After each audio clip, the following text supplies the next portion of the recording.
love it, the underdogs on top. And I'm gon' shine, homie, until my heart stop. Go ahead, envy me.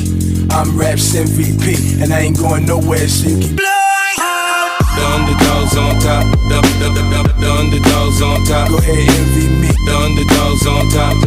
And I ain't going nowhere, so you keep getting on it. Rockin' like the Rockin' like the 6 on top.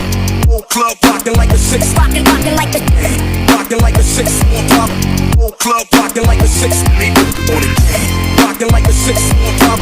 The underdogs on top. rockin' like the Rockin' like the 6 on top. This nigga did it again. Let me put you on the game. Happy New Year, pretzels, and welcome back to the tripod. Yes, we have returned for your enjoyment. We got Cesar, we got Sticks, we got me looking like my boyfriend just beat me after a drunken night. We're kicking the new year off with the first time ever tripod gift exchange. That's right. We're not doing it on Christmas like everybody else. We're the tripod. We got to do it different. We're celebrating the New Year's, bitches, and we're doing it with gifts. So we sent each other gifts. We all have 2 gifts to open. And you know what? I'm going to have y'all open my gift first to y'all. So Sticks, if you would please open up your gift that I had sent to you and show the peoples what your New Year's gift is from Mangria, if you can hear me. Uh-oh. Oh, is he back? Oh boy, technical difficulties. He's looking concerned. This is the only way the tripod can kick off, by the way, with this sort of shit happening. It's a fuckery. Did you hear me, Sticks? What happened? My Okay. freaking sound went out for a hot second. Go ahead. You start first, buddy. You start first. You open up my gift to you. Okay, who sent one as Sticks Adam and who sent one as my real name? Your I real got two. I sent the Sticks Adams Yeah. because I also sent TC Sangria to Sangria. So who am I opening up from first? TC Rodriguez. Your real name. Your real name, Sticks. Yeah, your real name. Gotcha. I'm not using real names. I've sent so much shit. I know you can put whatever name you want on a package. Yeah. As long as the address is correct, they will send it. Send it as White Boy Jones. Next year you might get Sticky Death Machine. Oh, sweet. We got a Swerve Prince Nana shirt. Uh-oh. Wait, that was my gift actually. So did I actually send it to you as your real name? Are you serious? You sent him the same thing? Wait, did you really send him that shirt? Did you really send him that Oh shirt? my god, that is That was fucking gonna happen. hilarious. Oh my god. Because I sent you the same fucking thing. Oh, I should have sent him the Switchblade shirt. Damn it. I sent the Prince Nana shirt. That's fucking funny, man. That's Well, I actually mean, you fucking might as well just open up Caesar's gift. Open up the next one. Open up the next one. Just open up the fucking thing and show the world what me and Caesar got your ass. Oh. Is it the 3XL, Caesar? Yeah, he said Yeah. 3X. Yeah, that's what I got him too.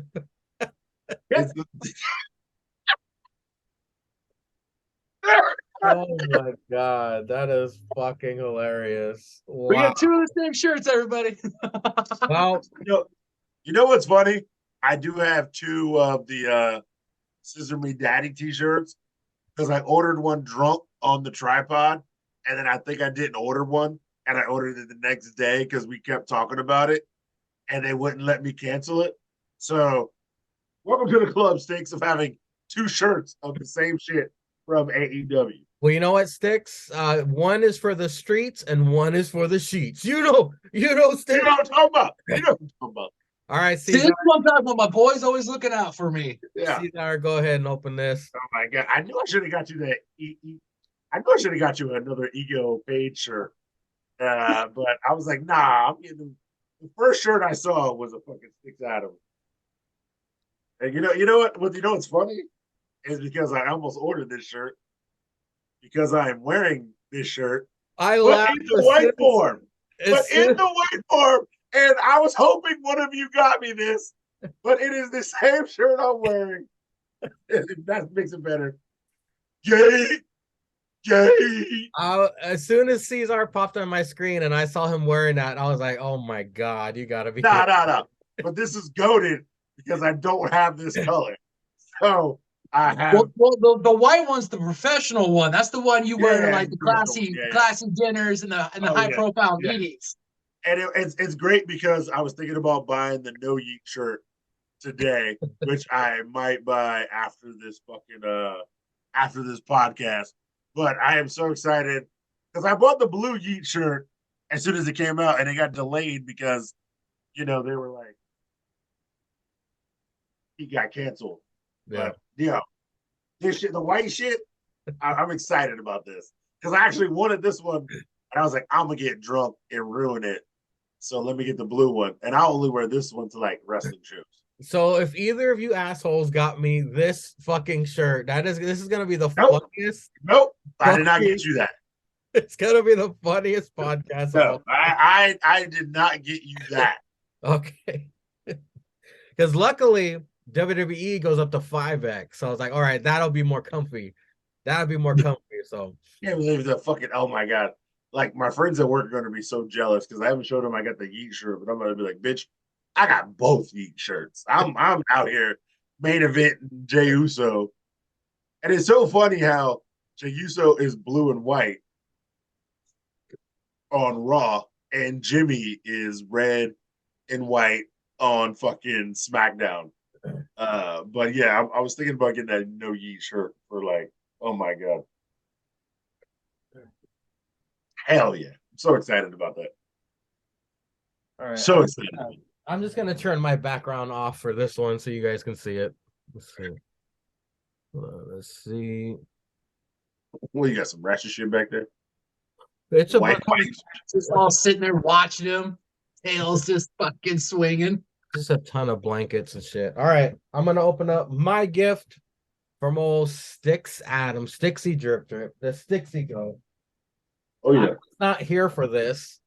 I was not here for this. So luckily, my in-laws signed for it because I have a feeling might be some libations Libations. up in this fucking box right here. That's a really big box. This is the debut of my favorite tool I use all the time to open everything. It's my Mm-hmm. I spent $7 on this, and it's the best $7 I ever spent in my life. As you should. As you should. Handy dandy tool here. There we go. Opening it up. I have not. This has been sitting by my bed for fucking couple weeks now. It's Put an end table. Sticks with Johnny on the spot with this stuff. Oh shit! What is this? Bubble wrap. Some bubble wrap. My God! Look at the bubble wrap on there. It's 3 of something. Let me see. Oh. If it's some super limited Mangria drinks. It is. It's the Brose. Holy shit.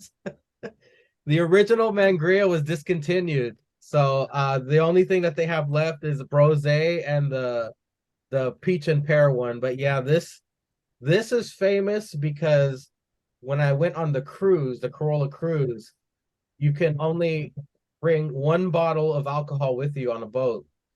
Yeah. And I brought, of course, a bottle of Mangria. And I downed it the same night. The bad news is that you can buy more, but you have to wait till you get off the boat. Off the boat. Yeah, yeah. So I was depressed, but Corolla himself sold me his own personal Mangria bottle, and it was this, the Brose brand. So now every time I drink this brand of the Mangria, it reminds me of the cruise. Well, here's the thing. When I was searching for this, I was searching for the OG. I found some in New York, Oh, you but did? they wouldn't ship. They wouldn't ship to California. Nah, okay. So I am now once again, thanks to Sticks, Mangria Fuel. Thank you, damn brother. Thank you. Much appreciated. Much appreciated. I knew your gift was going to be better than what I got you. no, it's all equal, man. It's all equal. All right, Cesar, go ahead and open up your gift. So Sticks I already re-ripped it. Sticks on me. I re-ripped it here. I did not rip it anywhere else, but it is also a bottle. Oh shit! Bottle. Oh It's shit! a bottle of No, Sangria's favorite drink no way! from Kentucky. Like, I need any more of these things because I have 8 of these things I put in a suitcase.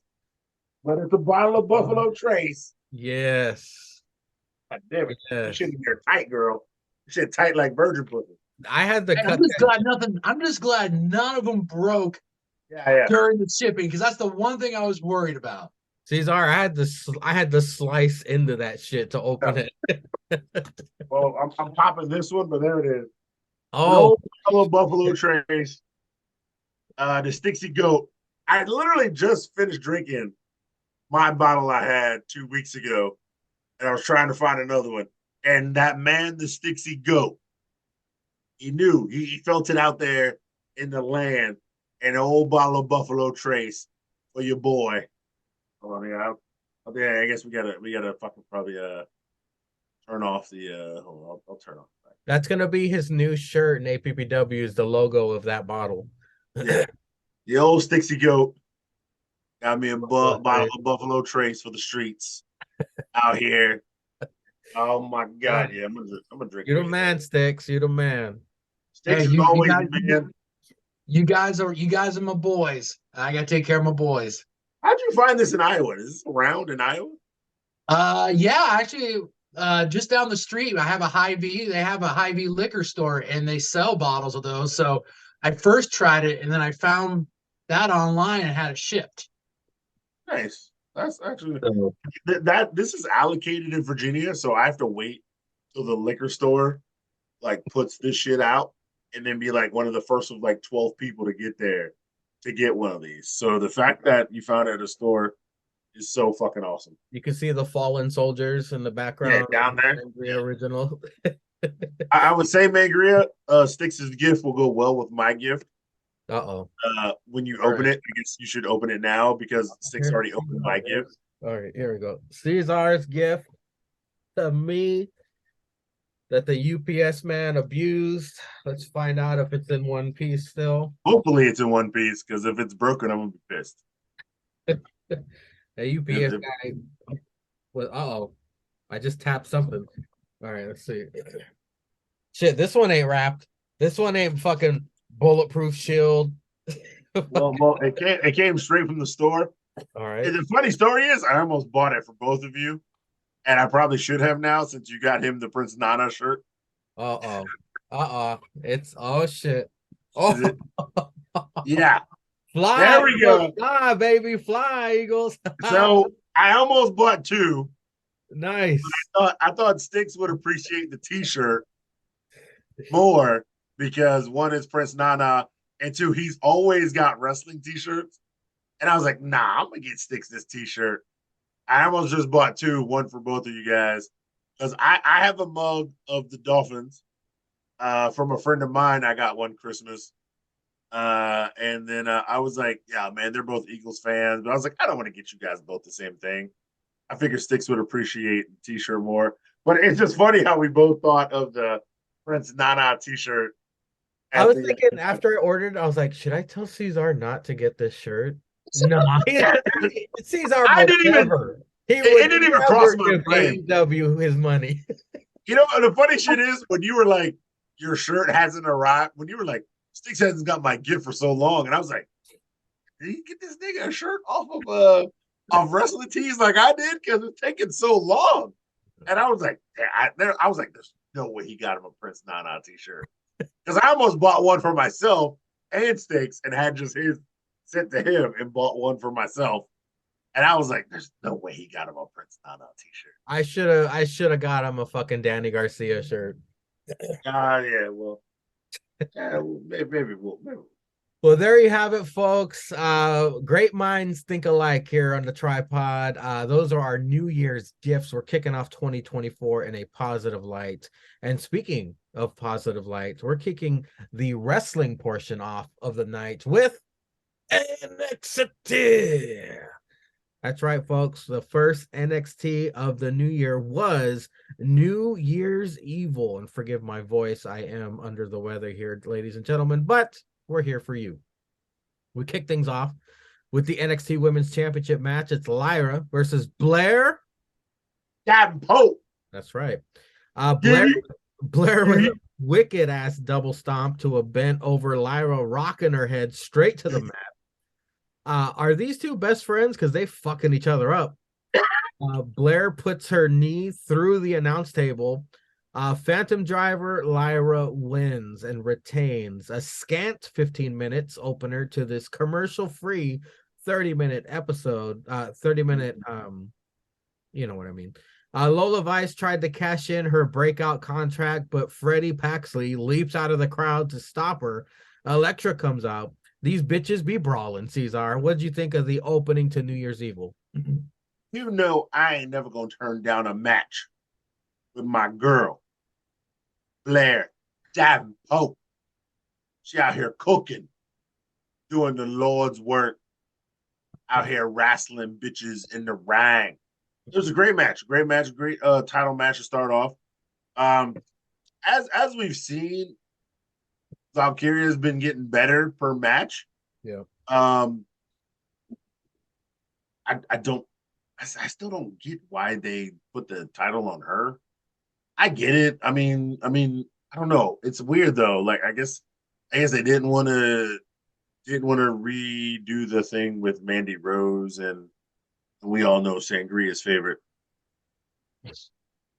Hold on now, girl. Hold on. Tiffany, right? Yeah. They didn't want to do the repeat with her and having the title for so long. Before somebody would beat her for it, and then they want to probably, which I think was a great use of her later in the show to elevate another woman, because we all know NXT Women's Division be cooking. They cook on the regular. Yeah, they be mixing up like James Harden, girl. They cook. They be cooking. And we all know Blair Davenport can go. If you didn't know, go to them NXT UK shows. Blair Davenport up there. She up there cooking. But yeah. I thought it was a great match. If you don't want to, move the title so far, you want to give this this new Mickey James, Trish Stratus, Valkyria, and whatever this crazy bitch is. I can't remember her name. I'm great. You want to give her that role right now? That's cool, which is good because Valkyria got the dub. Crazy bitch jumped out the ring to beat Lola Vice, and then other bitch came out to represent. I thought it was good. Book was excited. Big Dick Vic was really excited because he's trying to cheat now because McKenzie ain't there with his dirty ass. And I thought it was a good opening to the show. It was a great match. They had a good match. They set up a story, had a good match, and it was good times. It was a fantastic opener, Sticks. What did you think of this women's championship match? Lyra versus Blair?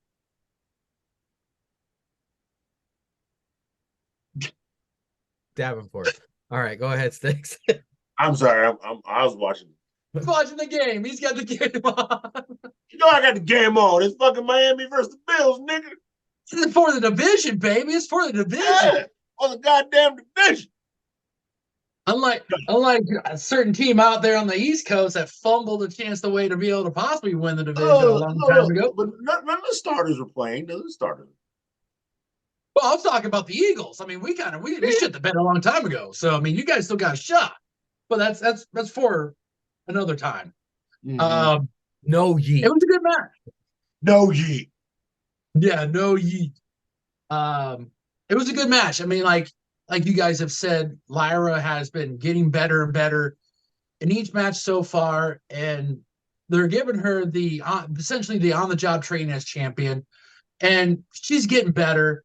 So it's going to be very interesting to see going forward who that person's going to be, the one that actually dethrones her. Like, is she gonna keep it all the way to Stand Deliver? But I mean, I like what they're doing with Tatum Paxley with her. It gets Tatum on TV, starts elevating her, maybe get her a little bit more TV wrestling matches that doesn't involve being on the peacock to level up. So, but outside that, NXT did another good job of opening a show up championship match and showing that their women's division is the deepest and one of the best in all professional wrestling. 1000% correct, sir. Dragunov, not medically cleared, so they had the altar. The main event, very disappointing. The no quarter catch crew versus the LWO with special guest Carlito. Book hating. Book is ultra hating. Carlito and Cruz super launch Joaquin onto all three of the no quarter crackers on the outside, which was the viral moment of the week. That was awesome. That nigga flew. Crowd is hot for Carlito. He gets tossed an apple, and Book says, "Foreign object."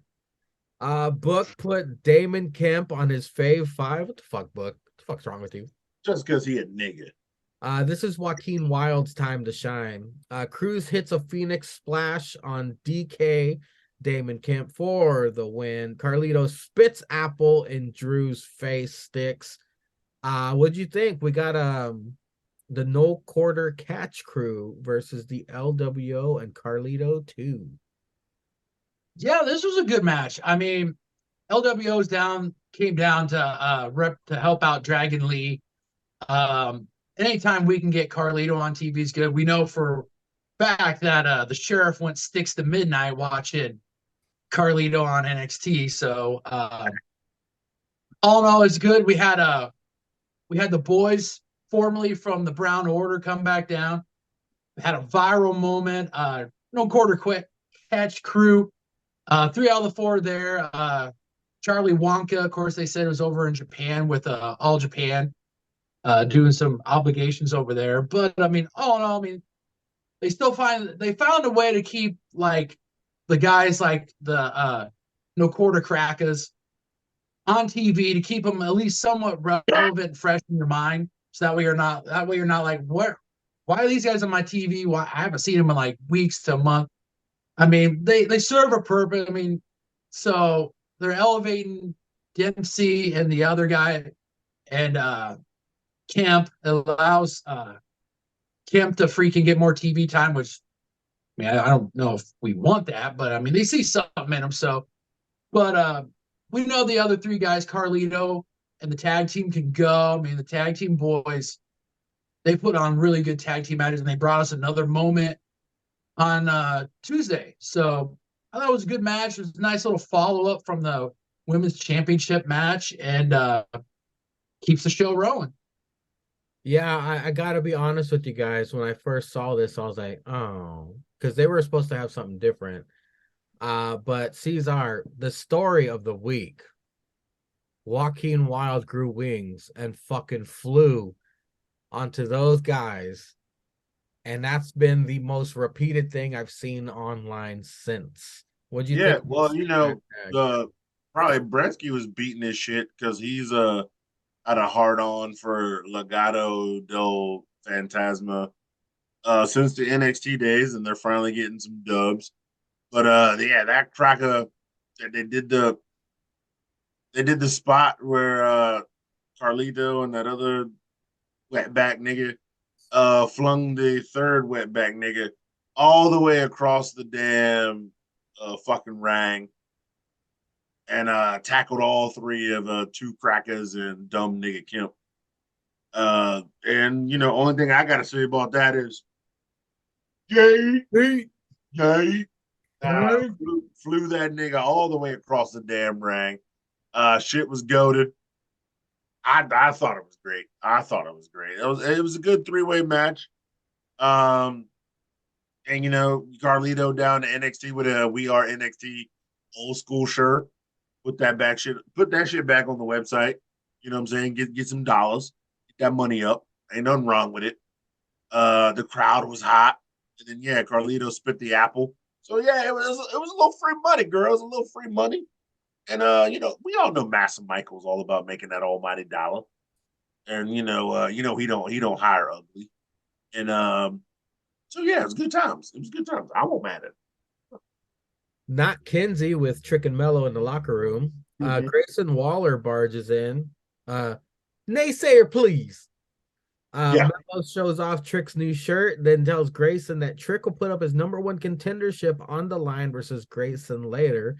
Trick like, the fuck? Roxanne Perez versus Ariana Grace. It was a quick match. Yeah. Pop Rocks for the win. Roxanne continues beat down after match, and then something happened that I haven't seen in years. I have not seen this. I think I talked about this a while ago on the tripod. That used to happen more often when someone loses their shit and continues to beat down, and the ref reverses the decision. Division. Yeah, we haven't That seen this was, in years. that was cool. I like that. Yeah. Talk about old school callback there. Yeah. That's a really cool way to give Ariana the win because her character work is phenomenal. All Teeth Ava living up to that name while being interviewed by Not Kinsey about why she is now making decisions. Mm-hmm. Nikita confronts Blair. Yeah, whatever. All right, Cesar. We got Trick and Mello in the locker room. Grayson comes up.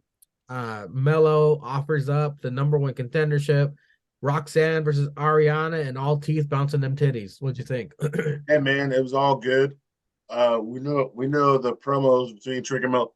Yo, Mello had the promo game this week. Mello was cooking on the mic, telling Grayson what was going on. He's like, look, you don't want no rematch because I will, Grayson talked about he was on SmackDown and Mello talked about how he whooped his monkey ass on SmackDown. And, Trick said he was the Iron Survivor, and then even Grayson said I was the original Iron Survivor. And man, Mello was talking that trash. He was spitting them facts. And ain't nothing wrong with that. You know what I'm saying? And he was cooking, and then they made the new main event because you know Dragon off. Dragon Zord, yeah, Dragon Zord couldn't be there, which Yeah. is all good. So they made that match later, and yeah, old Ariana who needs the ring experience, who has the character work. We all agree she has the character work for her character. That shit is solid. That shit is gold. She learned that from Pod Dukes.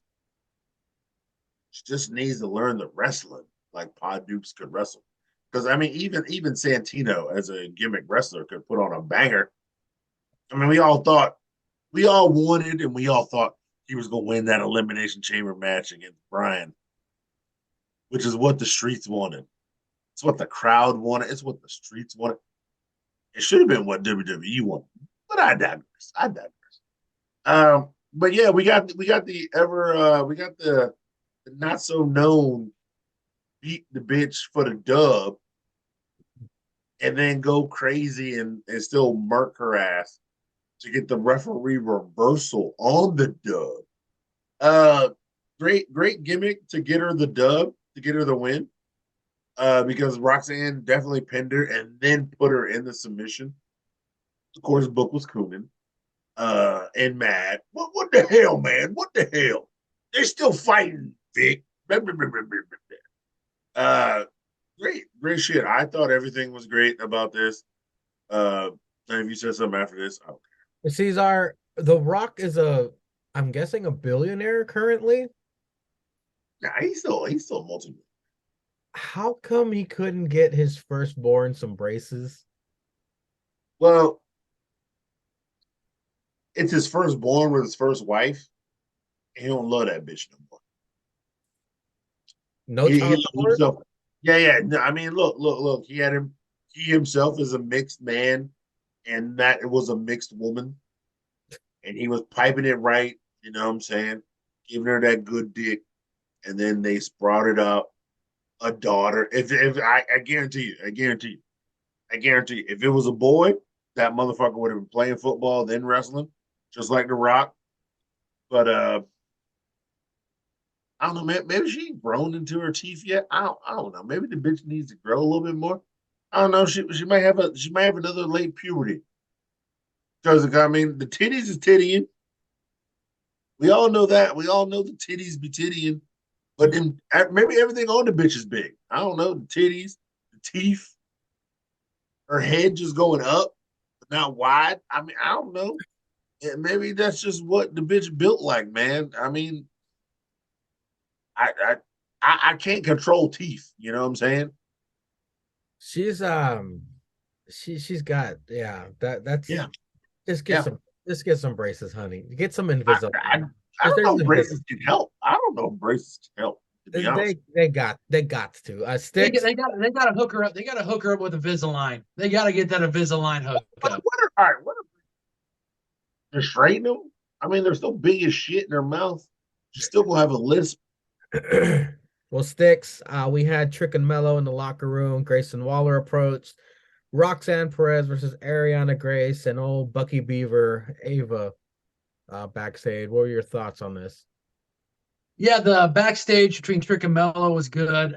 You bring back a former NXT superstar and Grayson Waller, who we all know can go on the mic. You put all three of those guys together, pure backstage magic, while also keeping a little bit of the tension between Trick and Mello, putting up his number one spot. Like Cesar said, I mean, it was a great back and forth between all three guys. Wouldn't expect anything less from all three participants. Um, Roxanne and Ariana, I thought it was great. I think what they're doing here is really good. They're putting Ariana in the ring with one of their better performers in NXT, a woman who has won championships from in multiple organizations and has learned from a man who's at the desk, who I mean is like she's his prized pupil. So I think this will be a nice little program that they're running with her and Roxanne. She's gonna learn. Like we've said, the character work is great, and like we just talked about, NXT always, just WWE in general, will always out of the blue bring something back from back in the day. And this was another one of those where she short, quick match, pretty much made Ariana look like she didn't deserve to be in there. But what did she do? She had her anger. She let her anger get the best of her. Ref reversed decision. So what's going to have to happen? Roxanne's going to want that win back. So we're going to probably get another match. Continues it. I'm okay with it. I'm great with it. I mean, both women are doing good, and this allows Ariana to pick up more in ring time with a great performer. And Ava backstage. I mean, they're keeping her on TV, keeping her relevant. We were all kind of wondering how and what was going to happen after Jism split up. I mean, they're finding something to do with Joe Gacy. He's going all white boy loco backstage. Don't know what's happening under the ring in trunks. I mean, he's gonna be hanging out on rooftops. So I mean, they found something with Ava, and I mean, it's not bad. It gives her something to do while possibly also working on her in ring at the PC. So NXT's doing a good job so far with performers. And them teeth be teething. They do be cheating. Up next, loser becomes servant or ranch hand match, giving me shades of Grimes and LA Knight a couple years ago. Facts. We had Tiffany Stratton versus Fallon Henley. Tiffany's cheeks out greeting us. The titties be tittying. Fallon hit the house call kick. I don't know if you caught that. That was pretty cool. Tiff keep fucking them titties. Oh, what the hell? Oh, tucking them titties. Nah, you thought you was fucking them titties. Oh, I'm telling Mrs. Sangria. I'm texting her right now. them you could that a nipple had to have peeked out. I'm surprised the screen It didn't, you dirty bitch. These two having a great match. Chemistry is definitely there. Tiff tried to use a steel chair, but the ref yanked it away, and Fallon nails the shiny wizard for the win. Tiff will now get Godwind. She's been posting pictures of Britney Spears and cowboy shit like all week and stuff. Yeah. Braun and Baron backstage. Baron wants to team with Braun. They're both a-holes, so they're teaming in the Dusty Cup. No one cares about Rich. No one cares about Ridge Holland. Breakout finale. We had Oba Femi versus Riley Osborne. Thea high fives Riley backstage. She gonna flick that bean in the Chase U section during this match. Flick that bean like me and Joe Green. Oba's uppercuts could knock out Tyson. This dude is jacked and he's dominating this Chase youth. They are laying this on thick. This means Riley gonna roll up Oba in an upset, right? Nope. Pop up power bomb. Oba wins the breakout finale. Sticks. We got Tiffany versus Fallon.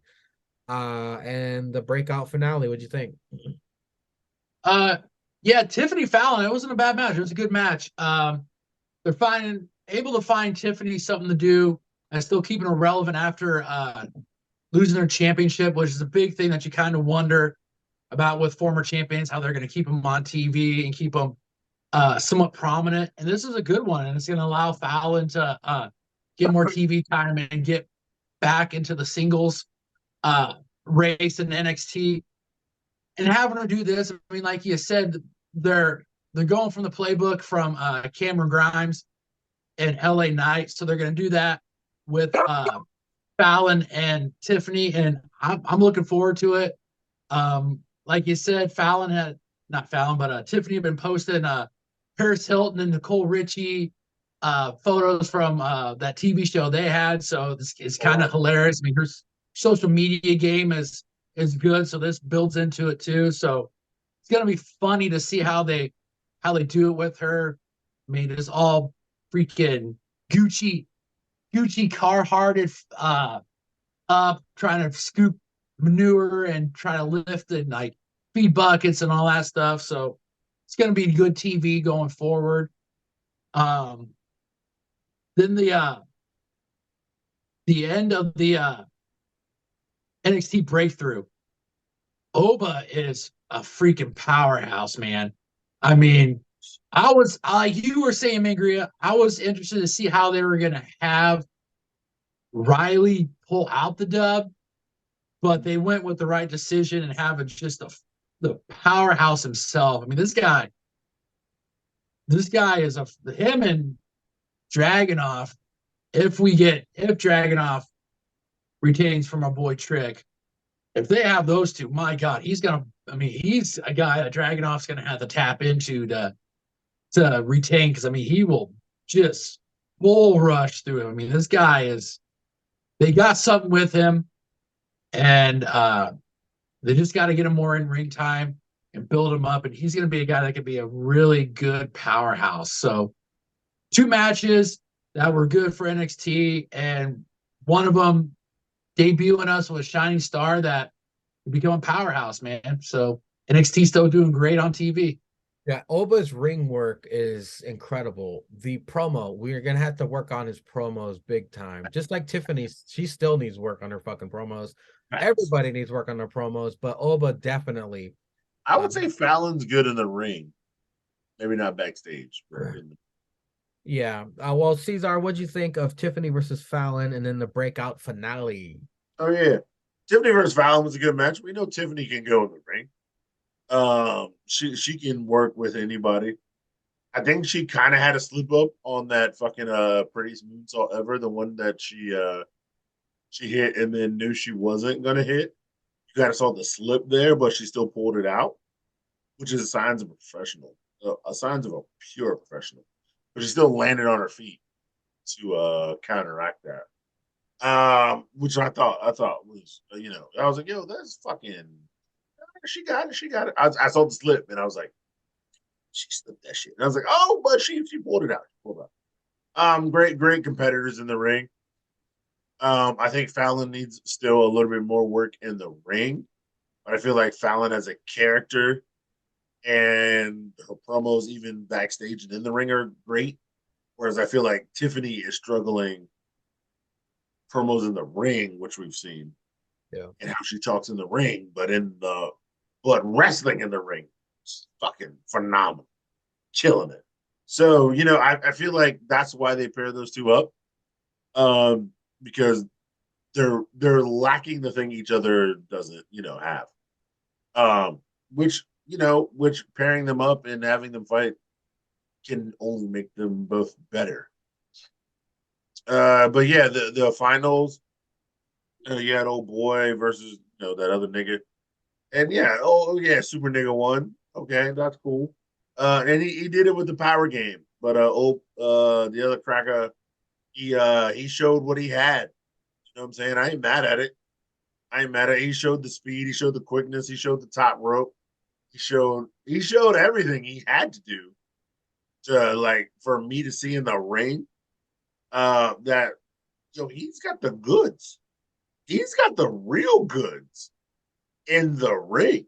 Like big nigga had power.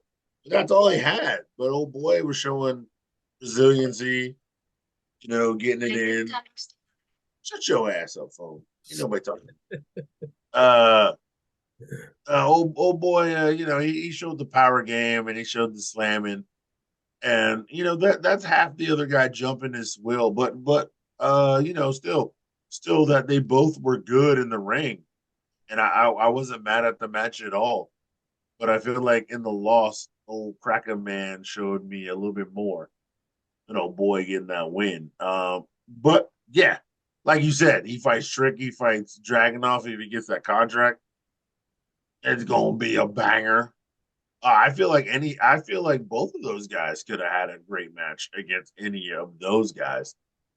Shit, you put him in there with Braun or even Mello or Trick or fucking Dragunov, and I feel like they can get some good work out of those guys, which was what you want for two new guys coming in, because you with these tournaments you want to build the next person who you think could be the champion.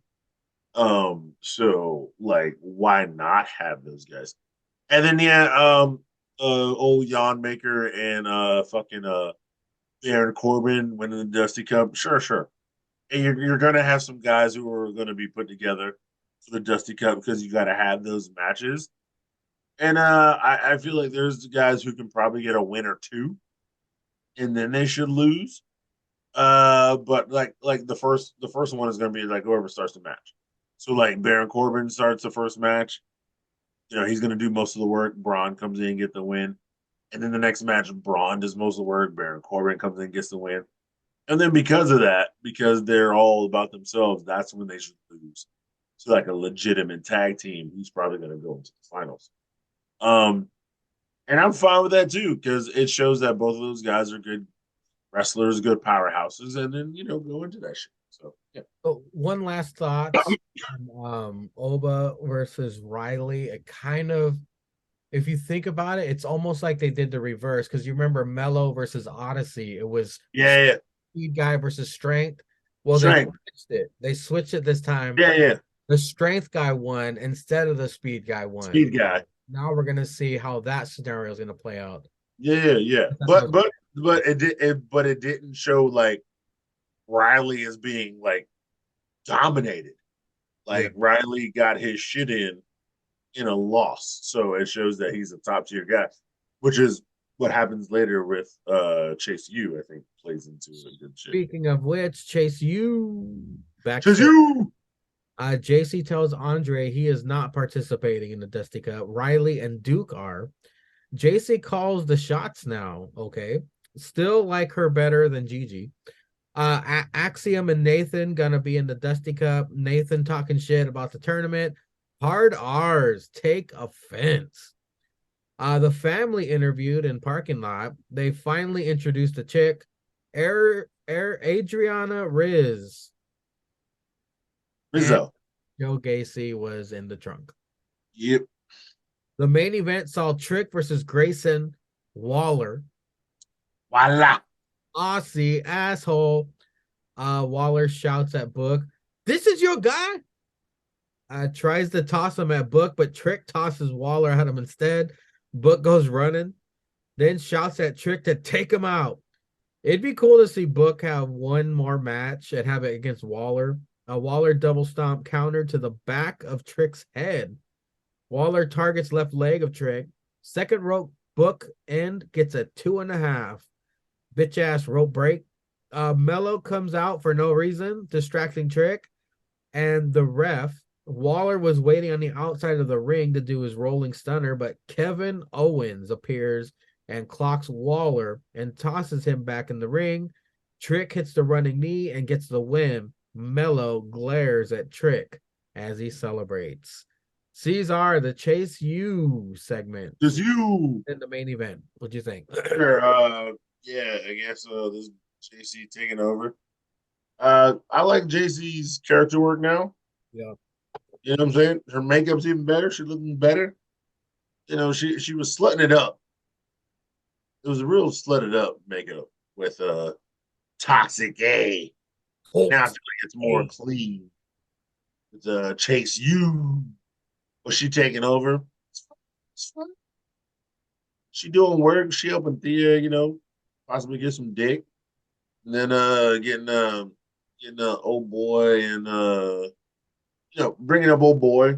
He gonna be tag team with old Dookie while old Andre is on Struggle Street getting the university back on track.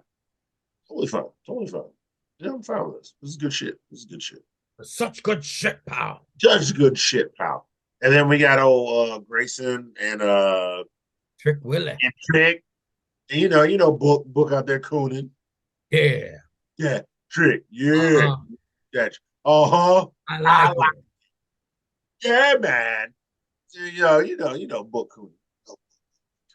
Come on.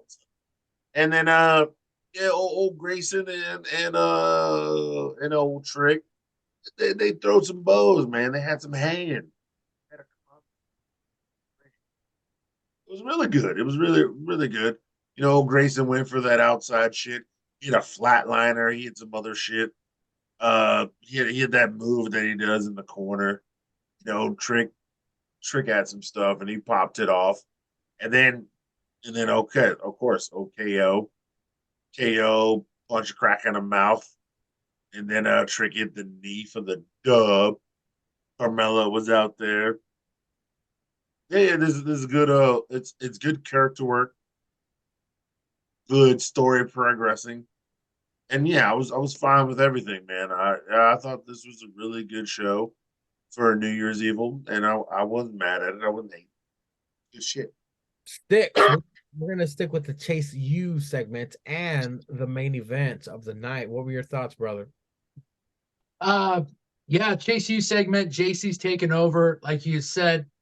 After the split from Toxic A, she's taken every opportunity that they've given her and has used them to stay relevant, and not only that, but elevate herself while also making you also kind of still pay attention to Thea and bringing a little twist to Chase U.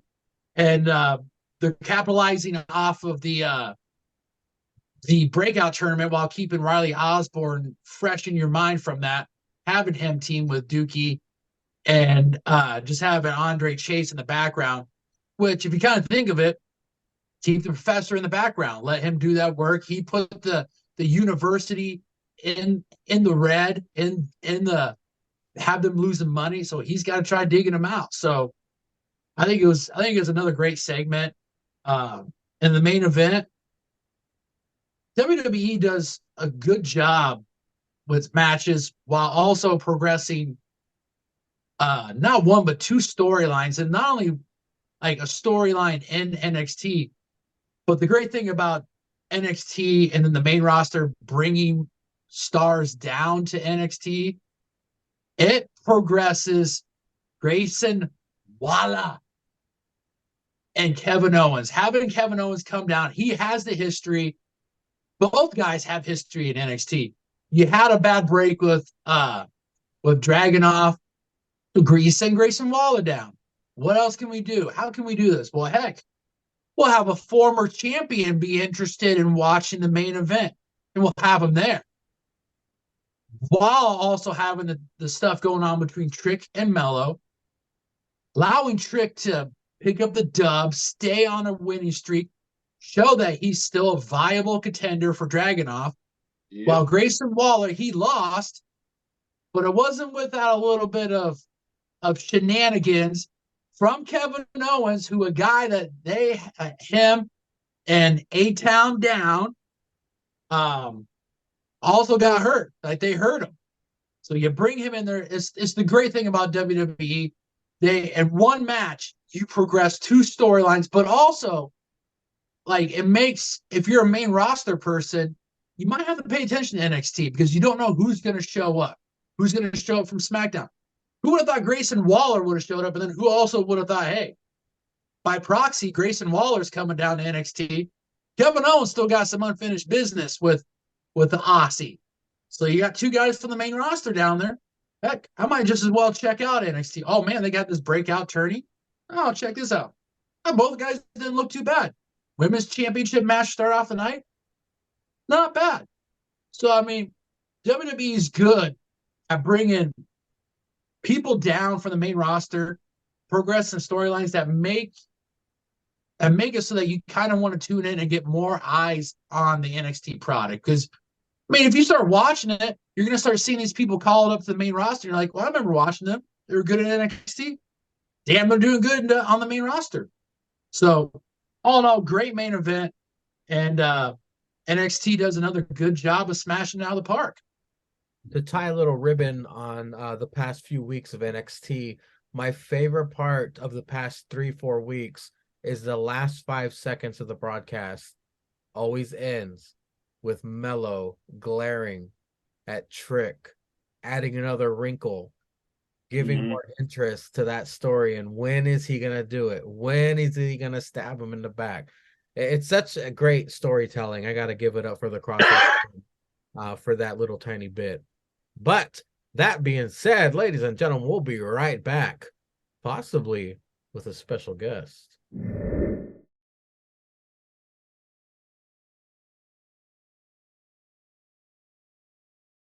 Well, look who we found. It is one of the founding members of the tripod. We have not seen this gentleman on a tripod since May of 2022. Everybody, welcome back the man who's saving the world here, the young, the great Bretsky 99. I am saving the world from just having to listen to you three instead of having me on the podcast. So you're right about that. No, it's good to be back. Good to be back in the saddle. Got the old quad pod going back up today, you know. I got bacon tasting, you bitch. To answer your question, Cesar, from I saw the Zankas thing. Yeah, I have never once had anything pork. The closest I've come is someone tricked me. So the closest I've ever come to having pork is someone tricked me in like the 3rd grade to give. They're like, oh hey, you want this Tic Tac? It's strawberry, and it was like one of them weird bacon flavored Tic Tacs, and like it was the most disgusting thing I've tasted in my life. You just broke Cesar's heart. Man, I told you. I told those fucks Gretzky ain't never had no swine. He ain't never tasted the swine. He don't know how good bacon and sausages, pork ribs. He don't know. And to ask the question that the sheriff asked, have you ever fucked a fat bitch or ate her pussy? Nope. Oh, I have the second part, not the first part. Oh, so you fucked a fat bitch, but you never ate a pussy? No, the opposite. Oh, okay. Well, this is riveting conversation here, by the way. Yeah. That's what I'm saying. All right. Well, if y'all go watch the Skeet Saloon from the Sheriff. It's usually we don't have to promote this, but if y'all watch the Skeet Saloon from the Sheriff this week on Sheriff Zanka on YouTube,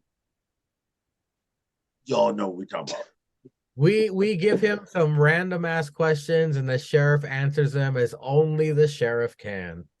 Yeah, I can tell I can tell Bretsky's never had bacon or pork because he doesn't have double chins like all three of us. Right, but he could have fucked a fat bitch. I mean, we've all been drunk and fucked a fat bitch.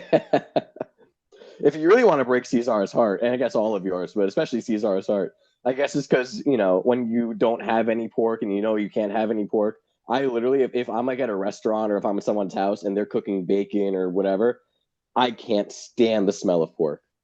I walk into a place and like they're cooking bacon, they got that bacon smell, everyone loves it. I like have to leave the room.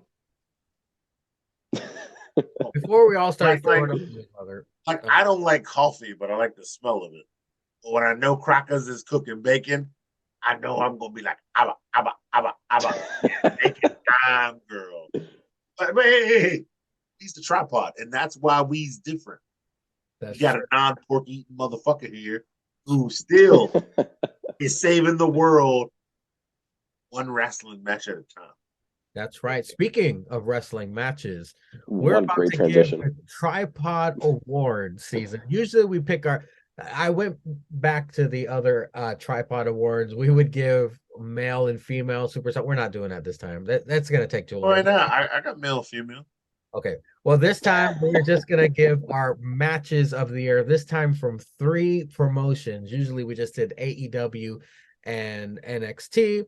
This time we're doing Impact matches of the year. We're doing AEW matches of the year. We're doing NXT match of the year. And I will get things rolling, of course, with let's just get this out of the way. Okay. The All Elite Wrestling, AEW, ATW as the tripod. Oh, Cesar has coined. The match of the year, once again taking place from Forbidden Door. That's my favorite AEW pay-per-view of the Swear year. to God, if you pick Brian versus Okada. It is Brian versus Okada. No, it's kidding. It's for the IWGP United States Championship. It's Kenny Omega. Yeah. It is Will Beer Cheese Osprey. This match got a 9 from the Beer Cheese. Of course, this fucking match, do yourself a favor. If you watch anything AEW, sadly, Bretsky attended in person, but if you just watch it through your TV screen, watch this match. Go on YouTube, find it for free like Cesar does. Watch this fucking match. It is everything great about wrestling, especially Will Ospreay. My God, he'll blow your mind. All his matches are great. And he might come up again later. But that is my AEW match of the year. Bretsky, thoughts? Did you see this match? I saw the highlights. I saw the highlights from this match, and I mean, yeah, anything Osprey's in is going to be phenomenal. So, for once, I'm angry with a good pick. I'm shocked, honestly. The more things change, the more they stay the same. But you actually got good at picking things. Good job, man. Thank you, sir. Cesar, unless you have any comments on my match, what is your match from AEW of the year? My match of AEW of the year. Yes. AEW match of the year.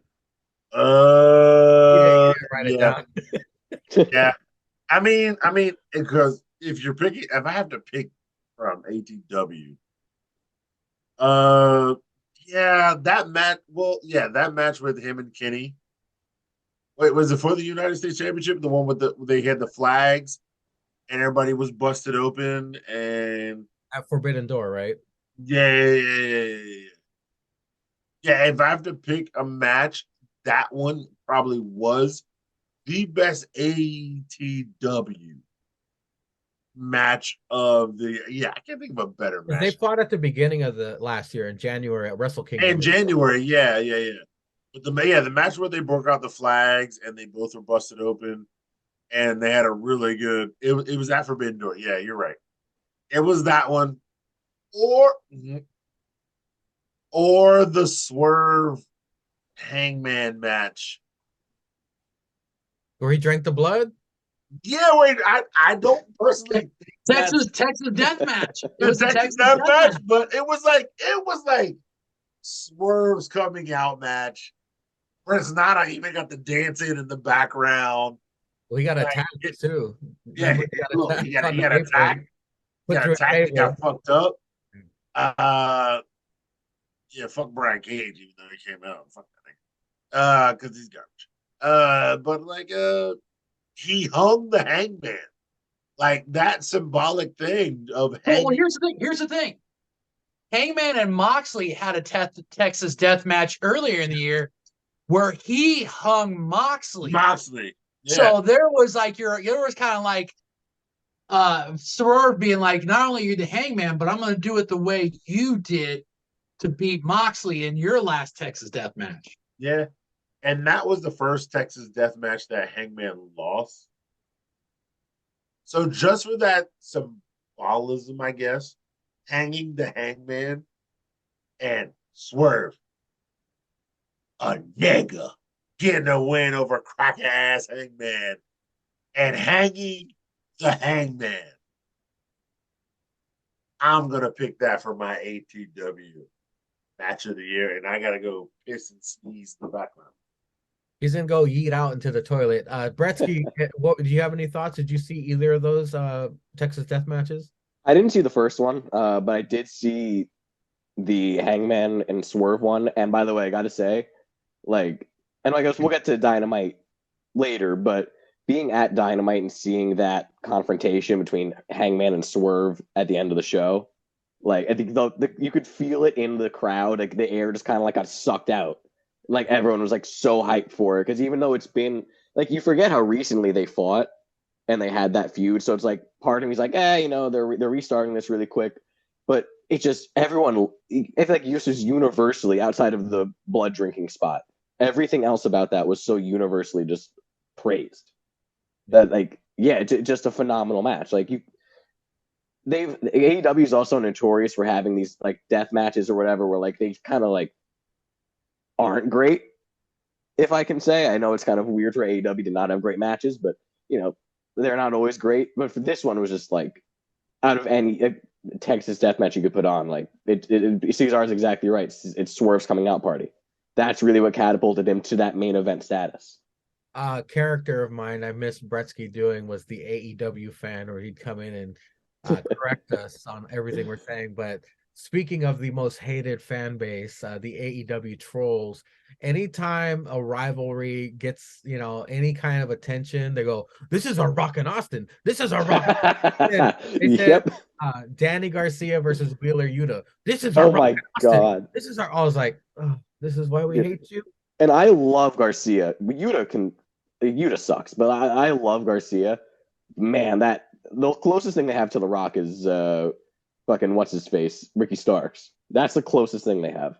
But no, yeah, if you want to hear more of the AEW mark, just go back and watch a couple of those two lead up dynamites to Winter is Coming. You might hear a familiar voice. Well, Sticks, my man, your AEW match of the year. I agree with Cesar. I thought Swerve and Hangman was great, but I'm going to offer an alternative. Just about we're all different. I actually have multiples because the nice break that we had allowed me to go back, look up some stuff, rewatch some matches. I got a little bit of list of some, but I'm gonna I actually do have a runner-up. I have a runner-up myself.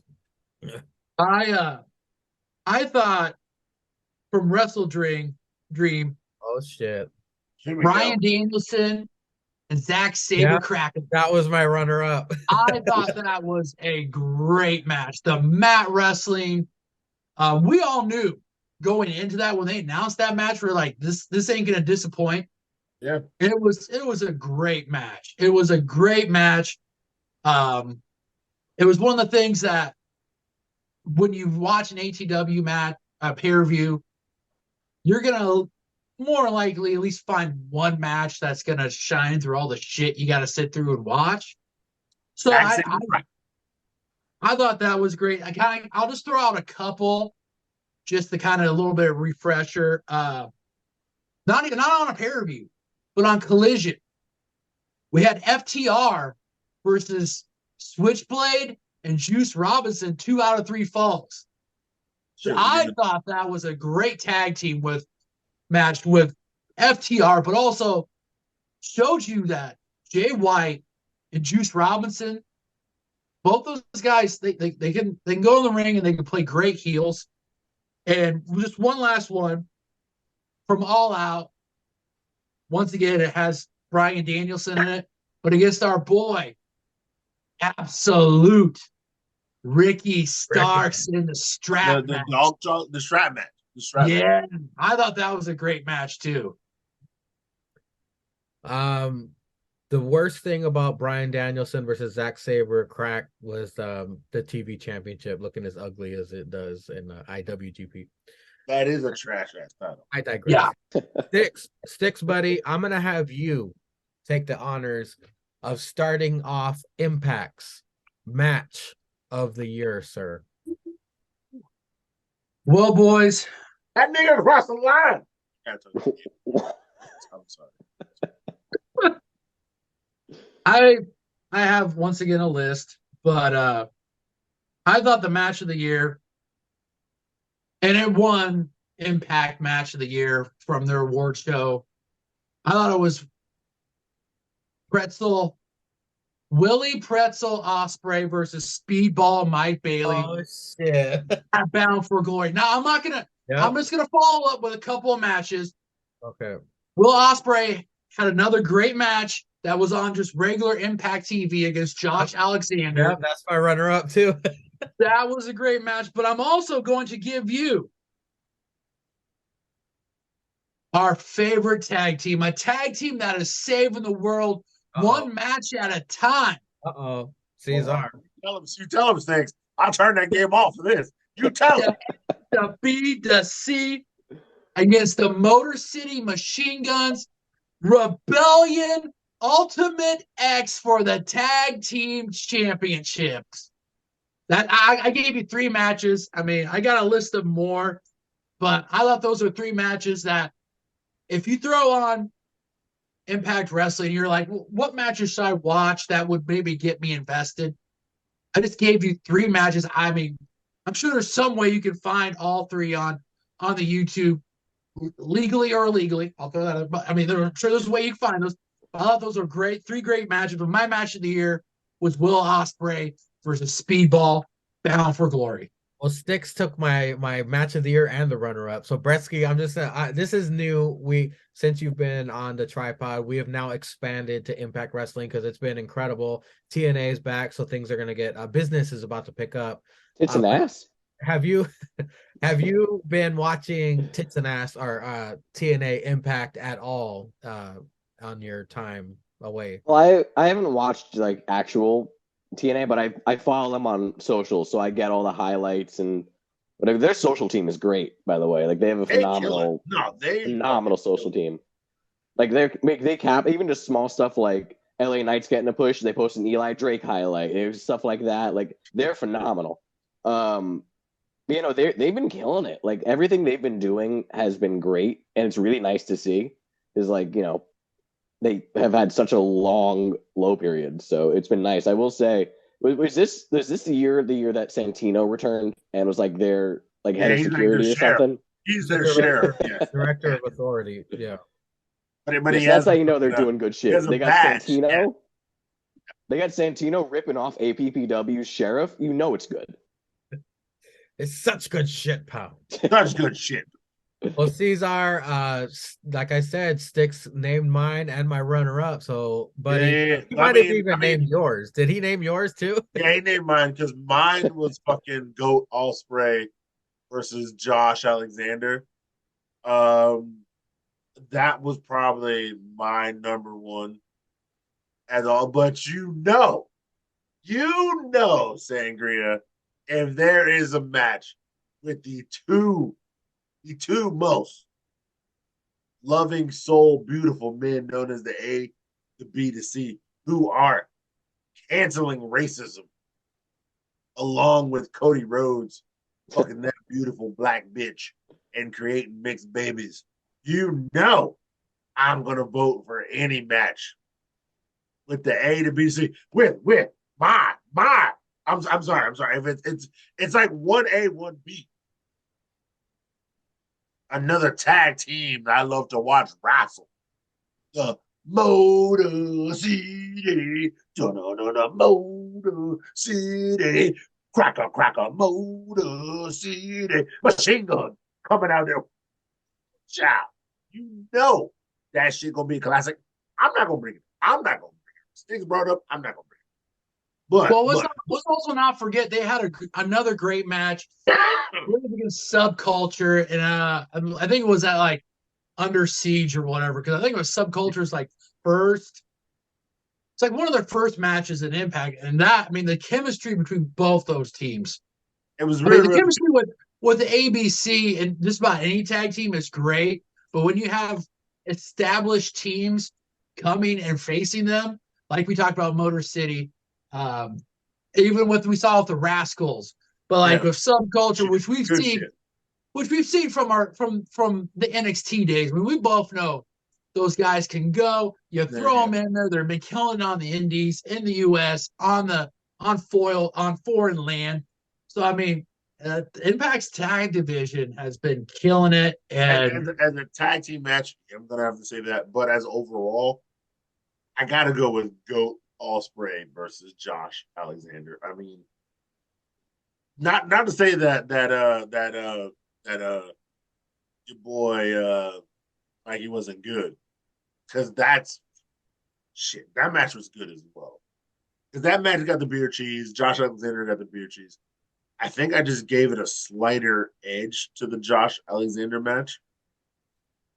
So I'm gonna have to go with that. And that match cooked. It cooked to beyond cooking.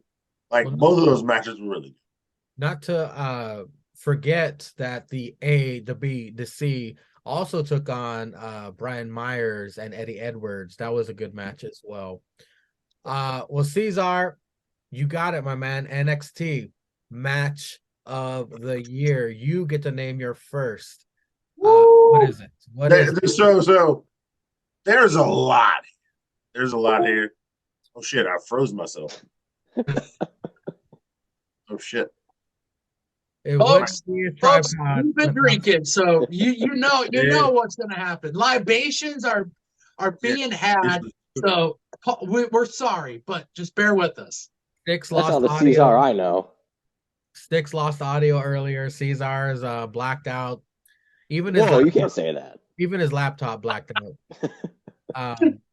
There he is. There he is. There, we back. We back like back. Yeet. Yay, yay. Oh. But yeah, there's too many NXT matches. I'm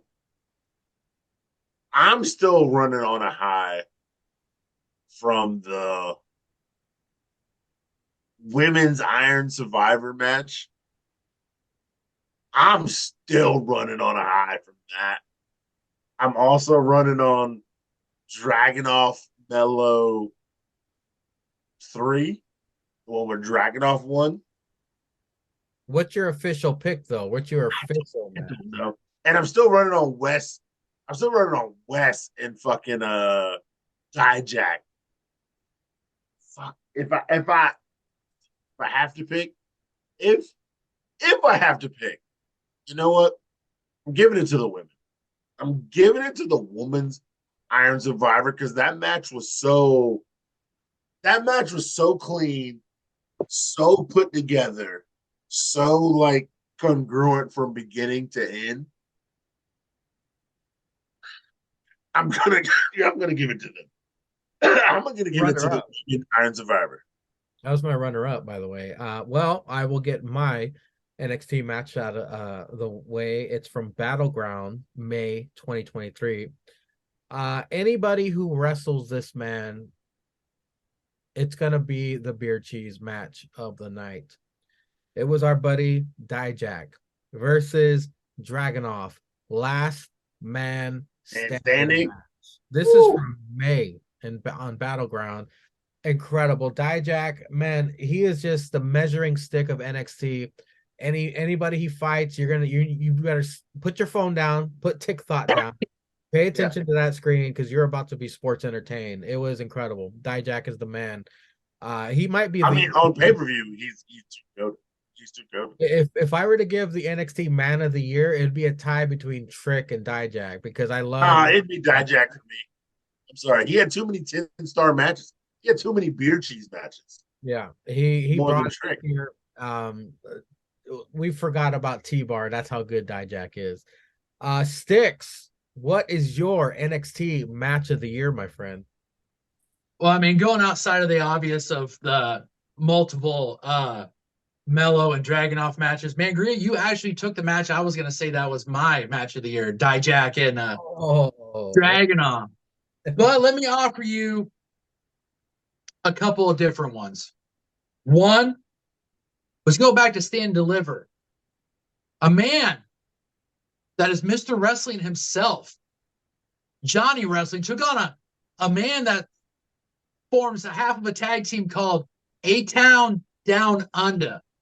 We had Johnny Wrestling and Grayson Waller, unsanctioned, at Stand Deliver.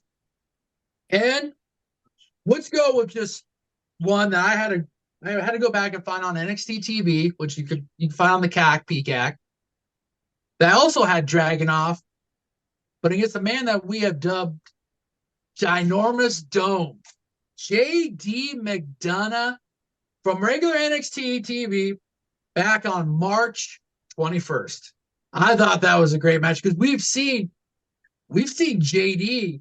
He was in that match that was probably the best match Jan Maker had ever had in that triple threat match. I think it was him and wasn't it him Dragunov and Jan Maker? I mean both those guys made Jan Maker look like a 5-star in a Tokyo Dome wrestler. So you knew if you cut Jan Maker out of that, you just had JD and Dragon Zord.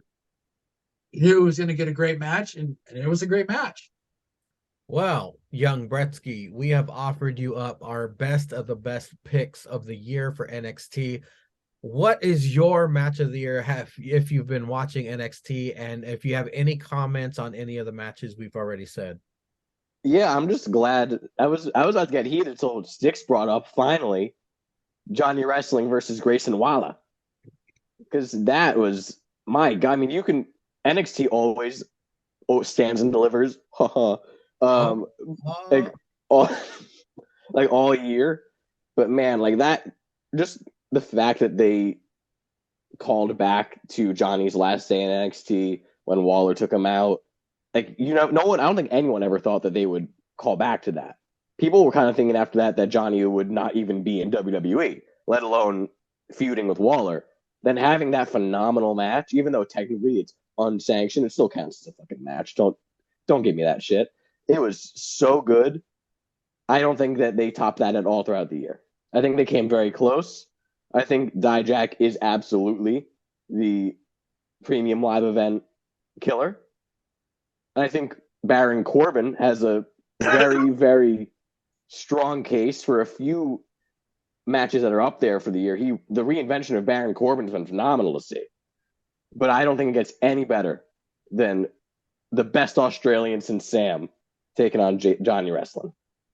My favorite part of that entire feud, match setup, everything, the guys can tell you this. I laughed every time Candice was holding the baby on the stairs when Grayson was beating the shit out of Johnny, and Candice was going, "No, don't do that.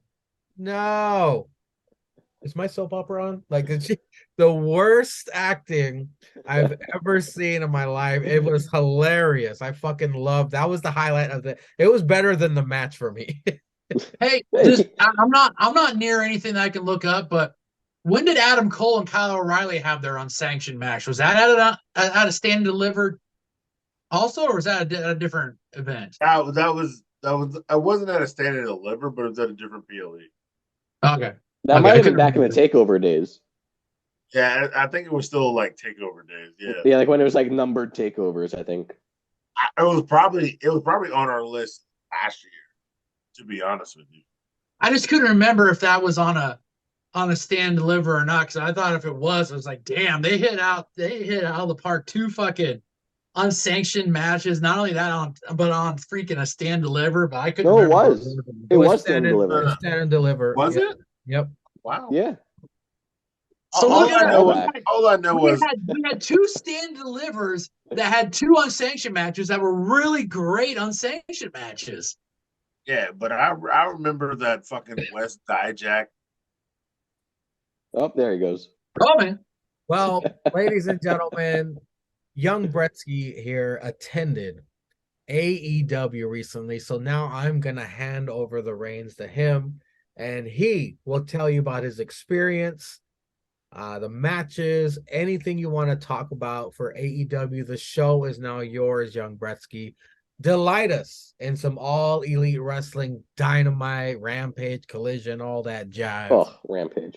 You want me to go like match by match, get everyone's thoughts, like segmented, or how you want to do this? Yeah, let's do that. Let me pull up AEW Dynamite on my phone then. Yeah, I mean, honestly, nothing better than going for free. So, shout out to Comp Tickets, because ain't no way they were even like 20 minutes before the event, you could get tickets for like $20 on StubHub. Damn. So like, not voting well. AEW Dynamite. And then what was it, like 10 minutes after everybody showed up, they started pushing you over to like great seats on one side so that way they could hard cam the huge crowd that they talked about. Dude, they had like about half of like the upper bowl like blacked off, and then the rest of the uppers were just like 5 people. That's bad. And then you got obviously, as always, it always gets worse for Rampage because people start leaving after Dynamite. Dynamite, yeah. But my God, the mass exodus of people that left in the middle of that fucking Wheeler Yuta versus Commander match in the main event of Rampage. Oh my, what a fucking stink fest. You want to have worst match in 2024? There you go. All right, let's see here. So Dynamite or Dynamite or whatever the fuck you want to call it. Dynamite's a better show. Thank you. Oh man, what the? It's really not. There's nothing online about what the. Well, you don't have to break the it down card. match by match. Just tell us your experience, because we don't actually break down AEW anymore. We give our highlights and then we move on. Oh, back in my day when I walked uphill through the snow to school both ways. We used to talk about AEW Dynamite every single segment. Facts. No, I mean it's honestly, I think maybe it's just like the live wrestling effect of being there live. I think it was a pretty solid Dynamite, all things considered. I mean, anything that has Tony Storm on a promo and fucking dance off between Garcia and Prince Nana, like that's good. That's good shit. But no, I mean, I think that it was great because I got, the comp seats were really good seats. I was like directly next to the hard cam, so it was pretty much like what you see on TV. I saw live. Private Party returned. Yeah, I will. Yeah. Yo, why your boy Daddy Magic keep getting bitched out on TV every week? Dude, I don't know. I mean, he's the one who got me those tickets, but yeah. I feel like he's on commentary every week, and then he gets bitched by somebody every week on commentary. Dude, he does. But he's really good on commentary. We'll give he's way better than Daniel Bryan on commentary. I will definitely give him that. And that man does commentary great. Daddy Magic has good commentary. And now that it's hard, he's also way better than Excalibur. We all know he's way better than Excalibur because Excalibur sucks. Also in this episode, Bretsky, we had the debut of the Undisputed Kingdom music. Right, yeah. Pulling his ass out there. Tell us about that shit. That was cool. I saw Undisputed on the screen. I'm like, oh, another Undisputed faction. Cool. It was cool to see Taven out there, knowing the connection that he has to the Steel World After Party. But no, I mean, yeah, it was really cool. I like the music. I dig the entrance. I saw people online were complaining because they think it doesn't look serious enough with Cole having the crutches instead of him being in a wheelchair. And I'm like, does it matter? He can't walk. What the fuck are you talking about? Like, what do you want him to do? Like, they heard the rumors that Stephen Hawking was getting out the wheelchair, fucking midget bitches at FC9. I was just gonna say, what did you want him? Did you want him to Stephen Hawk his ass out to the ring or what? No, I mean, I think that Cole's promo confirmed that MJF is not going to WWE. Because he mentioned he's never coming back. Yeah, that means he is. No, I think they cut a good promo. I think that they have a good look. I mean, Wardlow. I like that they acknowledged Wardlow being in like other factions because I was worried they wouldn't. And where is like, oh, just Wardlow's here, but like, oh yeah, you're actually going to be with people that like you. Like the fact that they leaned into that was really cool to me, which I liked a lot. I like the fact that Adam Cole said Wardlow's going to win the heavyweight champion and then give it to him, and I was like, so Wardlow's going to be the first person out of this faction. That's totally fine. Okay, that's fine. No, it was great. Like I like how he's planted. They planted a lot of seeds with it, which is I think great. Like they planted Cole versus Joe. They talk about I would hate to hurt a friend. So I think that this was really great. It was a really great way to start the show because you want people. That's what people are invested in. They want to see it. Start the show with it. That's simple mathematics. You know, it'd be cool eventually because they got to tell a lot of story before this might happen. But if Wardlow and MJF get back together, like as a team, like somehow they get back together and be like, you know what, you were my first friend, you were my only friend. And, Wardlow, he doesn't really talk; he just power bombs and fuckers. But Yeah, like, yeah, yeah. if Cole actually expects Wardlow to hand over a title, Wardlow refuses and gets jumped. MJF comes out for the Yeah, same yeah. shit. I don't know. They got a lot of storytelling to do, but I digress. And Adam Cole's got a lot of healing to do before that happens. And yeah, Adam Cole's got a lot of it. I thought the best part of Dynamite, besides the dance off, of course, I can't believe I'm saying this. Takeshita versus Darby was decent. I Dude, couldn't it was believe it. good. It was a Could brutal not match. believe Yes. it. When he did that rolling German on the ramp, Oh my just god. fucking It is tossed early. over his head. I'm like, Darby's gonna die, and he might die tonight because that was cool. Darby's always trying to die. Dude, that Brett, was any thoughts on first off, take a shit as music sucks. that? Yeah. And Most they need of to the get rid of that instantly. Yeah. No, dude, that was brutal because I was sitting there convinced like Darby's gonna win. And, like, because of course it's Darby. He's got the least racist man on the planet by his side. He's of course Yeah, he's gonna but win. then they booked that tag match next week. And I was like, that's where he's gonna get his win back. So And you notice he said Will Hobbs is gonna be in that match, so Sting's got a little extra motivation. he's gonna hit Will Hobbs with the nigga bat and still No, I mean it was good. It surprised me, and that's all I can ask for. Is I thought Darby was gonna win. He got fucking brutalized. It to a much lesser extent reminded me of Lesnar versus Cena from SummerSlam a few years back, where everyone thinks Cena's gonna win and Lesnar just decimated him in like 2 minutes. Yeah. Obviously to a much lesser extent, but I'm happy. Like I think that they should be pushing to Keshida. Like they kind of have. It's been a very stop-start. I'm interested. I'm interested. I'm interested to see where they go from here. I'm sure it's just gonna be a one-off for the tag match, but it was good. Yeah, Bretsky saying Lesnar's name just reminded me of something I saw on X, Twitter. They're like matches that'll blow the roof off the house. And somebody posted Lesnar versus Darby. I was like, are you out of your mind? Are You you know out what? of your mind? He will straight up murder Darby. They might have a that's what point. They want to see him get murdered. Yeah, like remember what Lesnar did to fucking One Leg Boy back in the day, Murder. whatever his name is. That going. It's Yeah. just imagine that, but now. You kidding me? We saw Darby get rolled down a flight of stairs. What if we see him get fucking launched down a flight of stairs? He would toss his ass in the crowd, kill like 7 people while he was doing it. Dude, that would be great. I would pay to see that. That would be awesome. But Murder live on pay-per-view? What I've been waiting for to talk about on the tripod is what for sure I know somebody went sticks to midnight on. The moment where the world paid attention, it was the dance off Sticks. Sticks, we finally got Danny pumping. We got Prince Nana swerving. What did you think about this monumental moment in ATW?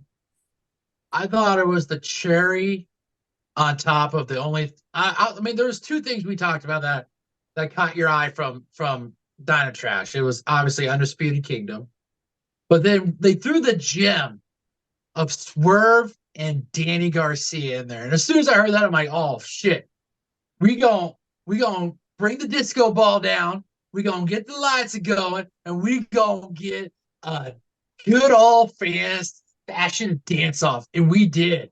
And we get, and not only that, Swerve gave a little bit of the Danny Garcia in the ring as he was giving him the boots in the corner. I mean, I thought that was nice, man. It was so great to have that in that match. The crowd wanted it, and then as soon as they got it, I was sticks to midnight. The crowd were pretty much sticks to midnight. I mean, I'm sure sales of libations went through the roof. The orders of Plan B omelets were getting Uber eated in. I mean, it was one of the few things that AEW could have thrown out there that quite possibly could have been like a world healing moment. Well, Bretsky, did the crowd legit go nuts? They did. Yeah. Like you would tell, Six is exactly right. They wanted it. Like Yeah. they wanted They were it ready. bad. And dude, those three guys that were in the front row right by the dance off, like Yeah. making the faces, I was know those maybe the fuckers. best part of it. Those fuckers ordered shirts like fucking right now. Yeah. Oh yeah. Like those guys were great. Like that was awesome. And because like yeah, everyone kind of expected Swerve's gonna get up and ruin it before it starts. Nope, they let him have at it. And it was so worth it. And also, like I gotta give props to those guys because they came back from a really bad botch and didn't let that get in the way of the match. Because like, yeah, I looking at that table, especially live, you cannot do that shit on that table. That table is so fucking thin. Like, Yeah, the fucking table's whack as shit. Yeah, like Swerve kept going a different way, and like I think Garcia was. It just was not meant to be. You can do that on the WWE table, not on that table. But they didn't let that get in the way. People aren't talking about that. They're talking about the dance off. They did a hell of a job. And they even overcame Tony Khan coming out and hey, this guy's gonna be in a lot of events later in the year. Like they even fucking overcame that. Yeah, I mean the crowd did let Swerve and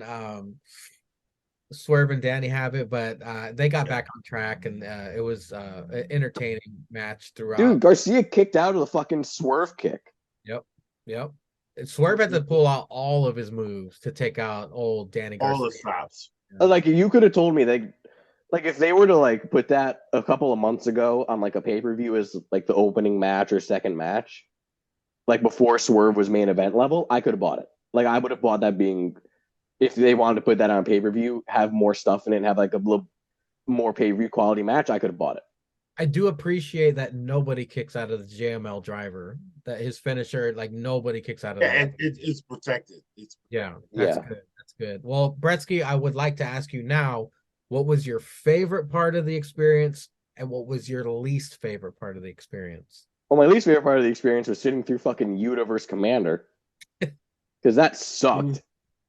Dude, even it's bad when the AEW crowd, not only the AEW crowd, but the AEW crowd that stays for the main event of Rampage was confused by the fucking rules for this pure championship bullshit. Like, I support having like they want to be the sports based, whatever, have rules for a match, like whatever. But it's like, oh, and you got 3 rope breaks before you are not allowed any more rope breaks, and you get 1 closed fisted punch to the face, and then you got a warning. Like, bro, what? Like, shut the fuck up. Like, yeah, he definitely punched that crack in the face. Yeah, a lot. And like that match sucked. Because then you got to the rope break because they basically just did like a match that you would see in 1960, but like with 2 worse wrestlers today. Yeah. Like that was awful. Like, I sat through that and I'm like, this fucking sucks. Like live wrestling, it's like the rule where even a bad Royal Rumble is good. Like even bad live wrestling is good if you're live there. That was bad. Like that was awful. My favorite part there's 2 that are tied. Number 1 is seeing Daddy Magic in the main event, getting to, bullshit with him after the match and talk, text him like, oh man, what a tan on this guy. But Christian Cage promo, is fucking awesome. And the way the crowd reacts to him, fucking awesome. That would do fucking live.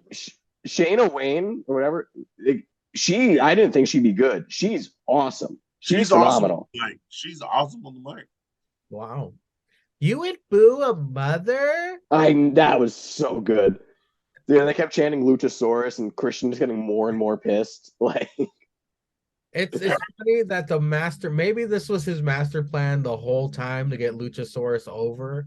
Because I mean, before when he was with Jungle Boy, it was like, yeah, all right. But now like getting the crowd to hate Christian just to have them love Luchasaurus and want him to, they want because Luchasaurus keeps winning and then just giving it to Christian. Yeah, they think Wardlow's gonna do that for fucking Cole, whereas Luchasaurus, what does Christian Cage like whisper in his fucking ear in order for him to listen every single time? Like, look, I'll get Shayna to lick your asshole, whatever you want. Yeah, that's what the announcers are saying. Whispering to him to get him under his control. You know what? I think it's the same thing that Mommy whispers to Dom Dom. Yeah, when they come out, that must be what it is. Because it can be because Mommy's like, I might actually give you some pussy, and then If she No, was with that to me, she's giving you a strap on. She's not giving you any pussy. Oh, no, she's fuck gonna be that. pegging. You know what? If mommy whispered to me, I'm gonna fuck you with the strap on. I'm murdering everybody in WWE. I might go to AEW and murder Buddy Murphy.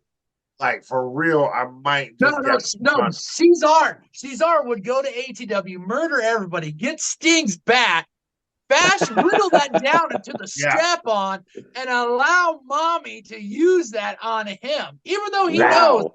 everything that bat was used for. You heard it here first. and that is the absolute facts. Absolutely. Before he calls it a night, he swings by Cut Wiz, gets a Molotov cocktail, throws it through the Yeah, because I'm burning that fucking barbershop down. Fuck that barbershop. And then mommy can hit me with the strap on with Sting's bat. I do gotta say, Bretsky, the worst match of the year was actually at World's End kickoff show, Willow Nightingale versus Chris Statlander. Oh, The absolute worst thing I have ever seen in my life. dude, Willow sucks. I don't get. She's like if Bailey couldn't wrestle. Yeah. Exactly. It's like By the way, Medea put on some tights. Great. Did you see when Stokes had the intro for Yeah. Chris Oh, that was so good. That might Oh have been- my god. that was actually. I changed my mind. That was the best part of the night. Yeah. Stokes out there talking about Chris Stat. Yo, that shit was so good. Yeah, he's talking all about Chris Statlander. Introduces him. He goes, and also Willow. Yeah, and also when she comes to the ring, all I hear is that old school R&B. and also. Dude, I saw Stokely coming through the crowd. I'm like, oh fuck, we're getting a Malcolm Bivens promo. Yes. Oh my god, dude. Stokes killed it. After we're done with this, gentlemen, I don't know if you've seen it already. Hop on old X and check out the Kurt Angle cameo he did for Stokes. It's fucking hilarious. Oh god, I gotta check that out. That's gotta be incredible. I retweeted it. See if you can find it on there. Just look up Kurt Angle and Stokely. You'll find it. But Yeah, it's I gotta speaking of that match, I gotta quickly shout out the local talent. First of all, Stoke didn't introduce him and goes, "Oh, these people don't even have work here. God bless them." One of those local talents actually from a school in New Jersey called the Monster Factory. That's where fucking damn Caesar's having a fucking conniption over here. QT is that a QT student? What's up? Is that QT Marshall student? Not QT. yeah, not QG, but yeah, they said from the Monster Factory. They said somebody, and one of them. Yeah, so Danny Cage, who actually I've met, and is a really good guy. She's from the Monster Factory, so I would say definitely if you haven't already on Apple TV, the Monster Factory limited series, really really good. They didn't renew it, but it's a really really good short, I think 5 or 6 episodes, looking into the lives of like people who are just trying to be wrestlers. Really really good. And that girl, Mimi, she was actually in WWE apparently in NXT for a spell, and then was released. But just got a quick shout out of that.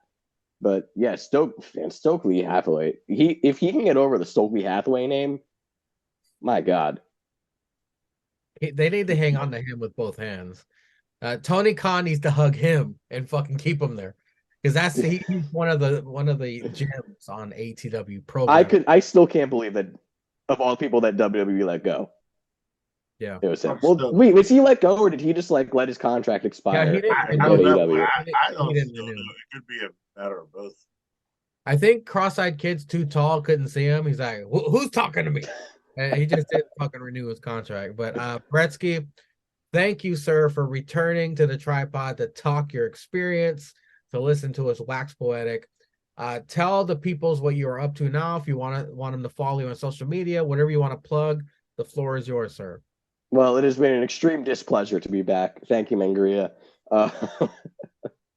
No, it's been great. I mean, honestly, yeah, all you people watching, all you, what are we up to now for the pretzels? What are we up to? Actually, the 40. Whoa. We doubled it. Well, all you 40 pretzels out there, keep listening to the tripod, keep watching, keep supporting. You got some good shit here. Got a new year, same tripod. Yeah, that's pretty much it for me. Just, tripod, APPW, all the stuff on Mangria's YouTube page. You got Sheriff and Still Real After Party whenever they do their 2 episodes a year. Yeah, I mean, just keep watching, keep being a loyal pretzel, because if you're a loyal pretzel, you get a little extra salt at the end of the year. I see what you did there. And Bretsky is the originator of the pretzel moniker here on the tripod. So thank you for that as well, sir. By the way, in APPW, you are now the Babson Baconator. We just had a match, by the way. But yeah, and you didn't eat me. Thank you again, Bretsky. He tried to eat you. He probably tried to eat you. Uh, He's gay. Thank you, Bretsky, for spending time with us. Thank you, gentlemen. Cesar, Sticks, thank you for the gifts. Thank you all for listening and watching. Keep doing so. And until next time, Happy New Year and big ups to Stallion Pete.